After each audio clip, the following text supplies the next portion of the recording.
Je vous laisse tous vous réinstaller pour qu'on puisse conclure et surtout parler des ressources locales, ce pourquoi nous sommes tous là.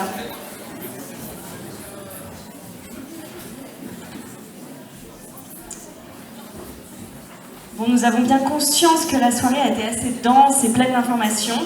Ça a été compliqué pour nous de limiter les intervenants et les interventions parce qu'il y avait beaucoup de choses à dire sur le sujet. Et on était ravis de pouvoir parler de tout ça aujourd'hui avec vous. Notre rôle maintenant, ça va être d'essayer de rapidement synthétiser toutes les informations que vous avez reçues pour que vous repartiez avec une démarche à suivre assez simple et surtout applicable localement. Vous avez, enfin en tout cas on va en parler, mais on a un territoire assez riche, tant par les ressources associatives et les ressources institutionnelles. Et en fait, on se rend compte qu'on les connaît tous assez mal. Et donc là, ce soir, on va vous les présenter pour que vous puissiez les utiliser. Donc globalement, vous l'avez compris, la question en tant que soignant que vous avez à vous poser quand vous êtes face dans vos cabinets à des violences intrafamiliales, c'est déjà est-ce qu'il y a danger immédiat ou non.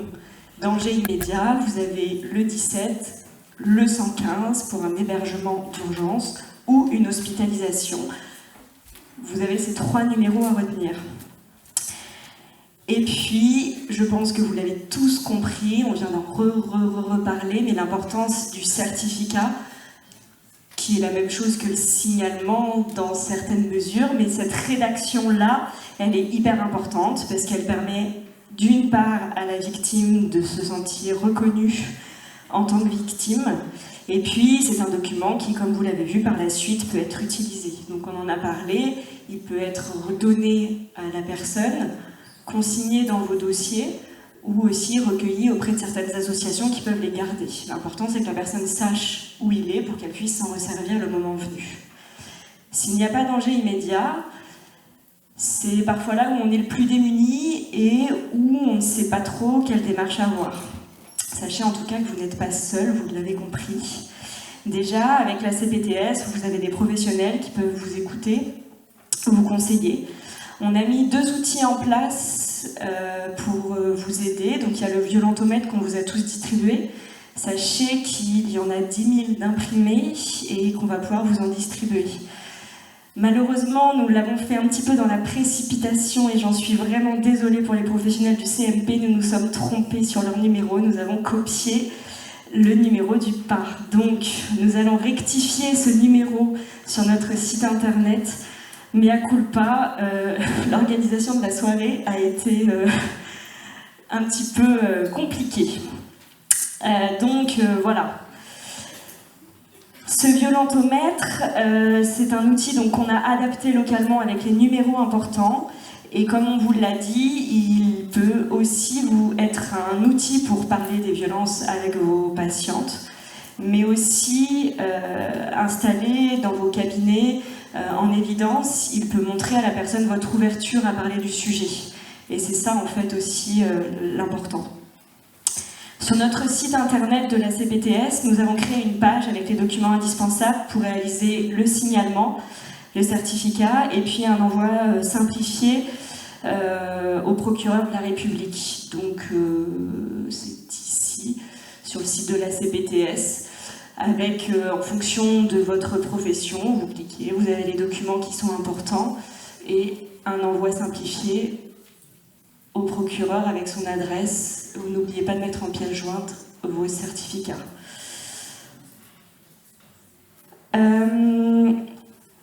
Ensuite, je vais vous parler du coup de l'association du PA, qui est une association très importante sur le territoire, qui peut être aussi à votre écoute. Avec la CPTS, nous avons eu un partenariat dans le cadre de la formation de l'EMDR, où la CPTS finance 60 séances pour les patientes. Donc sachez que c'est possible et je vais vous laisser sinon Médoka Sepbon vous présenter l'association. Bonjour, donc moi je vais vous présenter le PA, qui est une structure, une permanence d'accueil et de soutien de victimes de violences conjugales et familiales. Alors on accueille les personnes à partir de 18 ans. D'ailleurs, je vous ai laissé là sur la table des prospectus qui vous présentent un peu la structure. On a donc 2 permanences sur Lannion le mardi après-midi de 14h à 17h, le jeudi de 10h à 12h30. À ces moments, et donc une permanence sur Tréguier de 9h30 à 12h. Lors de ces permanences, les personnes peuvent se présenter sans rendez-vous, on essaie de les recevoir. C'est vrai que c'est mieux souvent de prendre rendez-vous. Donc on est 2 là sur la structure, il y a une intervenante sociale qui va pouvoir accompagner les personnes dans toutes les démarches qu'elle peut avoir besoin de faire. Et puis donc moi qui suis psychologue. Alors il y a aussi des temps collectifs qui sont animés par des bénévoles et qui permettent, donc le mardi après-midi on a des ateliers, les personnes peuvent venir rencontrer d'autres personnes, il y a des ateliers, un atelier couture, il y a aussi des sorties mensuelles, une fois par mois, et puis chaque année on propose un atelier pour permettre aux personnes de prendre confiance en elles, de rencontrer d'autres personnes. L'année dernière, ça s'appelait Reconstruire, par exemple. L'idée, c'était les personnes qui recommençaient leur nouvelle vie, d'apprendre à se servir, de pouvoir bricoler chez elles et de se sentir en confiance. Avant ça, on avait travaillé. Enfin bon, voilà, cette année, ça sera certainement un atelier d'écriture et de théâtre. Donc voilà, on a différents types d'accueil pour les personnes. Et par ailleurs, donc, nous, c'est une structure qui accueille, qui écoute. On est très en lien avec nos partenaires territoriaux également. Hein, par exemple, on peut renvoyer vers Christelle Gibet, qui est intervenante sociale auprès des commissariats et des gendarmeries, le CIDFF pour des questions juridiques, la MDD, le CMP, SAPA, il y a vraiment beaucoup de partenaires. Et d'ailleurs, on avait un moment, il y a un petit fascicule aussi qui dit « Et si c'était moi ?» et où il y a beaucoup d'adresses de partenaires. Qu'est-ce que je peux vous dire d'autre ? Ben voilà, il y a énormément de besoins sur le territoire. C'est vrai qu'on est une petite structure, mais on travaille beaucoup ensemble. Et effectivement, on se retrouve aussi dans des comités vifs pour échanger sur les questions et essayer d'avancer sur ces sujets, accompagner au mieux les personnes. Merci. Donc sachez qu'ils sont là aussi pour... vous pouvez orienter les patients et eux, derrière, peuvent évaluer les besoins et réorienter leurs patientes vers les autres acteurs du territoire. On n'ose pas parler de tous parce qu'on ne voulait pas vous inonder de cycles de numéros, donc retenez le pas. Ensuite, je sais que vous êtes nombreux du centre hospitalier Lannion-Trestel et il faut savoir qu'eux aussi travaillent sur le sujet et ont notamment mis en place une initiative et je vais laisser Magali Robert et sa collègue dont j'ai déjà oublié le nom vous le présenter. Merci. Bonjour à tous, je suis Magali Robert, je suis DRH donc à Paimpol, à Tréguier, mais aussi à 30% à Lannion. Et donc nous, on a mis en place, en plus du protocole que nous avons déjà, dont a parlé monsieur le procureur tout à l'heure, un dispositif. Alors il y a un petit... Voilà, on est juste après celui-ci, je pense. Voilà. Un dispositif de signalement des actes de violence, discrimination, harcèlement moral et sexuel et agissement sexiste et sexuel. Dont tout à l'heure Sarah va vous décrire, on va dire, le formulaire que vous pouvez trouver pour les agents de l'hôpital de Lannion, mais aussi pour tous les agents du groupement hospitalier d'Armor, donc qui intègre les établissements de Saint-Brieuc, Guingamp, Lamballe-Quintin, Paimpol-Tréguier et Lannion-Trestel. Donc on a tous un formulaire, mais on n'a pas tous la même cellule de traitement. Donc le formulaire, il est sur la plateforme de gestion des risques et des formulaires de signalement en général, tout ce qui est événement indésirable.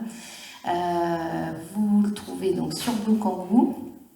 Je vais passer la parole à Sarah pour vous décrire un peu le dispositif, en fait, le formulaire, et ensuite je vous explique comment on traite les signalements. Pour le formulaire, en plusieurs étapes, pour la première partie, au niveau du déclarant, ça peut être la victime elle-même, un témoin, un collègue, n'importe quelle personne qu'elle choisit d'accompagner ou non. La possibilité pour le déclarant de mettre il est obligatoire pour le déclarant de mettre ses coordonnées, nom, prénom, s'il est témoin, victime, et aussi les coordonnées de la personne qui a été agressée. Ça garantit à la fois l'authenticité et aussi la véracité un petit peu du signalement, et ça nous permet de nous réorienter en fonction du signalement. Sur l'événement, on peut le qualifier répétitif ou isolé. Au niveau de l'agresseur, au maximum donner les informations, donc le type, le service, parce qu'en fait c'est aussi vocation à déclarer des agressions qui ont lieu dans le cadre professionnel, donc par des patients, par des collègues, par des prestataires extérieurs, par n'importe quelle personne avec qui on rentre en contact dans l'établissement. Donc au maximum, nom, prénom, date de naissance, âge estimé, les causes possibles. Et dans les circonstances, on peut les qualifier, donc soit les agissements sexistes, sexuels, agression physique, agression verbale, etc., comme ça a été évoqué précédemment, mais il y a aussi la possibilité de signaler des violences intrafamiliales. Donc en fait, dans la partie description des faits détaillés, la victime ou le témoin ou l'accompagnant de la victime déclare au mieux ce qu'il peut déclarer, et notre cellule reçoit immédiatement en fait le signalement. Et donc je repasse la parole à Maëlys, c'est là que nous on fait suite. Donc en fait, on a deux circuits. Il y a un circuit pour les agressions que par exemple un professionnel va recevoir d'un autre de ses collègues ou d'un supérieur hiérarchique ou d'un usager ou d'un patient ou d'un visiteur par exemple aussi, ça peut arriver. Donc ça c'est le premier circuit. Donc dans ce circuit, il y a une cellule de traitement. La cellule de traitement, elle comprend donc l'équipe de santé au travail, donc qui n'est pas très loin, juste devant moi, dans chaque établissement, donc médecin du travail, infirmière du travail, psychologue du travail comme Sarah, des agents de la direction des ressources humaines, donc pour les 3 établissements où je suis DRH, donc c'est DRH et responsable des ressources humaines. Et puis la cellule qualité, les ingénieurs qualité des établissements, puisqu'en fait c'est considéré comme des événements indésirables. Donc ça c'est le circuit pour les professionnels dans le cadre professionnel. Nous, du coup, on a une revue de signalement tous les 15 jours pour les signalements qui ne sont pas urgents. S'il y a vraiment une urgence, comme nous recevons tous le signalement, là, les uns ou les autres, mais souvent au niveau des RH, on alerte nos collègues pour dire là, il faut qu'on se réunisse urgemment. Et on propose donc de traiter, en fonction du sujet, de traiter par des actions concrètes en fait le signalement. Pour les violences intrafamiliales, on les a appelées. Donc du coup, là, la cellule est un peu plus restreinte. Il n'y a pas les ingénieurs qualité. Il n'y a que la cellule RH et les équipes de santé au travail. En fonction des faits qui sont rapportés dans le signalement, en fait, on a des ressources en interne. Et on a aussi un annuaire avec tous les organismes et toutes les associations qui peuvent nous aider. Bien sûr, on peut orienter vers nos urgences sur Lannion, on peut orienter vers le PA, enfin voilà. On a un annuaire qui nous permet ça. Pour les côtés professionnels, donc si on revient hors violence intrafamiliale, si nous n'avons pas les ressources en interne pour traiter le signalement, on a un deuxième niveau en fait au niveau du GHT. Donc par exemple à Lannion, on n'a pas d'assistante sociale du personnel, donc on peut demander à un autre établissement de nous aider dans la gestion en fait de nos signalements.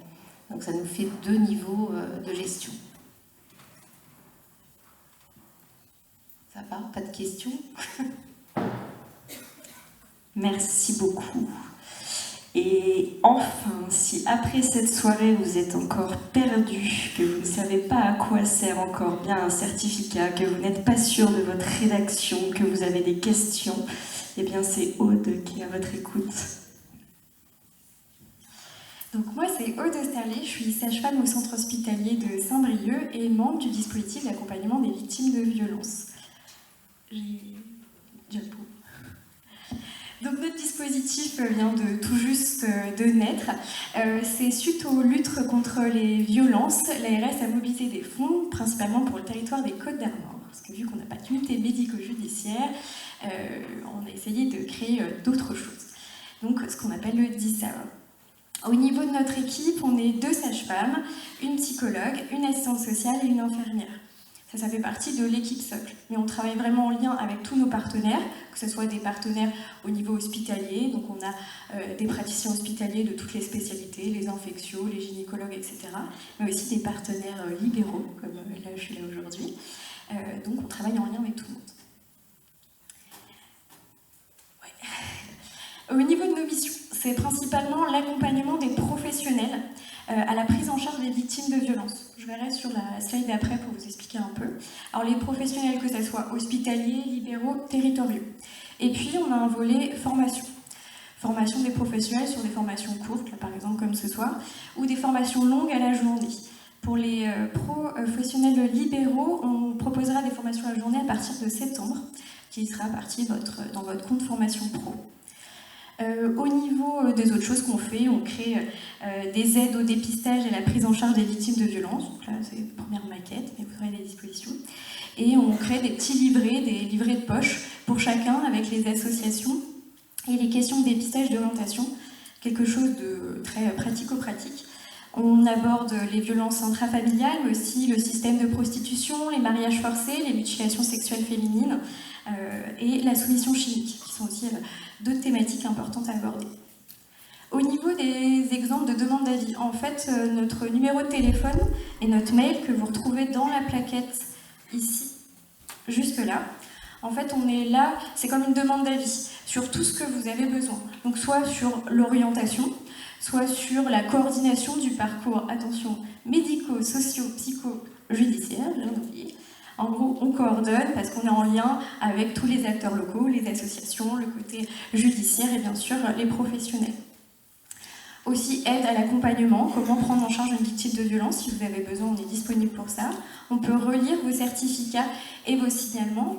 En fait, on est en lien, effectivement, le numéro que vous avez eu avec le médecin légiste. Nous, des fois, on peut seulement vous dire, bah voilà, ça serait quand même bien de les mobiliser. Voilà, on est là pour vous accompagner, on est une écoute. Aussi, c'est pas simple de recueillir la parole de victime. Donc, si vous avez besoin de discuter avec nous, on a notre psychologue qui est là pour vous. Et puis, on a un regard neutre et formé sur les situations. Des fois, d'avoir un deuxième avis, c'est agréable, on se sent moins seul en tant que professionnel. Donc, on est là pour vous. Merci beaucoup. Je ne sais pas si... Ah pardon, tu as encore quelque chose à nous dire. Voilà, c'est juste nos coordonnées, donc n'hésitez pas à nous faire appel. Alors c'est de 9h à 17h, forcément du lundi au vendredi, mais si c'est la nuit ou les week-ends, vous laissez message sur une messagerie et sur notre mail. Voilà, merci. Merci. Je ne sais pas si monsieur le procureur, vous voulez nous dire quelque chose. Non, mais en fait, moi j'ai été très attentif à l'ensemble des débats, je trouve ça vraiment extrêmement intéressant. Alors sur l'UMJ de proximité, moi c'est mon rêve. On demande à Corée-Acri cet outil. Alors c'est vrai qu'ici, dans les Côtes-d'Armor, surtout à Saint-Brieuc, on est vraiment entre Rennes et Brest. Enfin ça c'est une évidence. Mais oui, c'est qu'on est trop loin. Alors Brest est mieux doté, Rennes, évidemment c'est Rennes, c'est une grande ville. Donc à l'Institut médico-légal, je crois que c'était vraiment une chance d'avoir le docteur Mouvet, et nous on a toujours cette impression d'entre deux. Donc sur plein de sujets, une prison trop petite, pas d'unité médico-judiciaire, une juridiction chez nous qui est quand même sous-dotée. Donc là-dessus on bataille. On a un projet qu'avait ficelé mon prédécesseur en octobre 2021, que je reprends à mon compte. Il est quand même assez intéressant de savoir que ça ne coûte pas si cher, mais c'est le ministère de la Justice qui paye. Il est aussi intéressant de savoir qu'il y a une unité médico-judiciaire à Lorient, il y en a à Quimper, il y en a à Brest, il y en a à Rennes, il y en a à Saint-Malo maintenant. Alors, j'aime beaucoup mon collègue de Saint-Malo, mais c'est vrai qu'il y a quand même moins d'activité à Saint-Malo médico-judiciaire judiciaire qu'à Saint-Brieuc, donc je ferai tout pour que ce soit le cas. Il est également aussi intéressant de savoir que j'ai eu un document que j'ai bien exploité sur le nombre d'affaires enregistrées qui pourraient donner lieu, qui devraient donner lieu à un examen médico-judiciaire. On est juste au niveau, pour la cour d'appel, qui colle à la région Bretagne, derrière Nantes et Rennes. Donc on est en 3e position et on est quasiment les seuls à ne pas avoir de médecins légistes. Donc pour moi, c'est vraiment pas satisfaisant. C'est pas satisfaisant parce que ça oblige quand même à pas mal d'acrobaties. Je pensais tout à l'heure, c'est un petit peu hors sujet, mais quand même, certains médecins généralistes sont souvent sollicités aussi pour les obstacles médico-légaux. C'est la croix à la bannière pour obtenir, pour les services des forces de l'ordre, pour obtenir ces certificats. Ils sont obligés d'attendre très longtemps et c'est normal. Ce que je comprends aussi, c'est que certains médecins fassent passer les vivants avant des certificats de décès à établir. En attendant, c'est vrai que c'est une vraie difficulté. Donc on fait tout notre possible pour obtenir cet outil et en attendant heureusement qu'on peut compter sur des professionnels de santé très engagés dans le département. Il y aura toujours du travail. On n'a pas eu le temps de parler de l'unité d'accueil pédiatrique enfants en danger, mais c'est un outil extrêmement important. Au CH de Saint-Brieuc, alors c'est vrai que ça fait un peu loin pour Lannion-Guingamp, cependant c'est quand même 250 auditions de victimes, de mineurs victimes qu'on a fait l'an dernier au sein de ce très bel outil qui permet effectivement d'entendre les mineurs avec effectivement des outils, un mobilier, un système de retranscription spécifique et surtout la présence de psychologues extrêmement dévoués et engagés. Donc moi je vous remercie pour cette soirée parce que c'est un sujet, c'est notre quotidien, c'est énormément de travail, c'est une préoccupation. En entendant effectivement les différentes interventions, je pense qu'il faut aussi, moi je ne parle jamais de violence contre les femmes parce que j'ai aussi des cas de violence contre les hommes, graves parfois, très graves. Donc les violences intrafamiliales, on constate que ça touche quand même tous les milieux sociaux. Toutes les franges de la population, que ça n'arrive pas qu'aux autres et que c'est collectivement, que c'est tous ensemble qu'on arrivera à éradiquer, en tout cas à limiter le phénomène et à aller vers une tendance baissière, ce que j'espère vraiment être le cas dans les années à venir. En tout cas, moi je m'y emploierai dans toutes ces années où j'aurai le plaisir d'être procureur de la République de ce beau département. En tout cas, mille merci et félicitations pour cette organisation extrêmement bien rodée. Merci beaucoup. Merci à vous pour votre présence.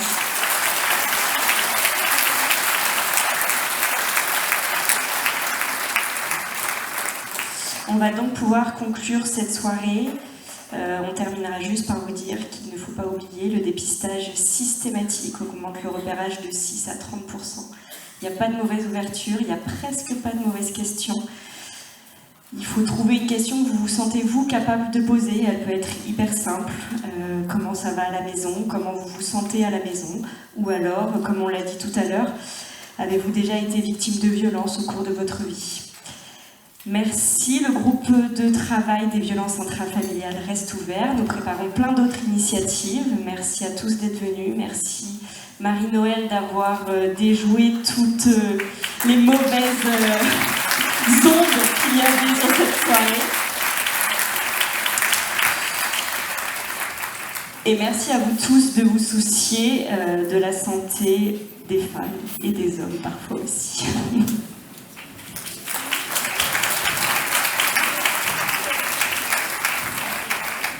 Ah oui, n'oubliez pas de repartir avec des violentomètres à distribuer. On en a des tas. Prenez-en 30, 50 pour mettre dans vos cabinets. Ils sont là.